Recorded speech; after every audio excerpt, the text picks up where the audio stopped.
ইয়ারের একদম শেষ মুহূর্তগুলো। আজকের এই বারবিকিউটা জাস্ট খাবারের জন্য না, এটা ছিল আমার ভাইয়ের একটা স্পেশাল রিকোয়েস্ট। আর সেইটাই আমাদের একটা বিউটিফুল ফ্যামিলি মোমেন্ট হয়ে গেল। আসলে ভাই-বোনের রিলেশন এমনই হয়, কখনো হাসি, কখনো নীরবতা, কিন্তু এন্ড অফ দ্য ডে ভালোবাসাটা সবকিছুর উপরে। আজ পরিবার একসাথে আগুনের পাশে দাঁড়িয়ে গ্রিল করছি, টকিং, লাফিং, এনজয়িং দ্য মোমেন্ট। এই সময়টা আমাকে মনে করিয়ে দেয় হেলদি থাকা কত বড় blessing. When health is good and family is around, life feels calm and complete. পুরনো বছরটা আমাদের অনেক কিছু শিখিয়েছে। ধৈর্য, আল্লাহর উপরে ট্রাস্ট রাখা, এই ফিলিংস নিয়ে আমাদের ওল্ড ইয়ারকে গুড বাই বলেছি।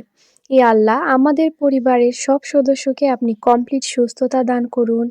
এই পুরনো বছরে আল্লাহ আমাদের অনেক কিছু শিখিয়েছেন, ধৈর্য, কৃতজ্ঞতা, সবকিছুর উপরে ভরসা রাখা।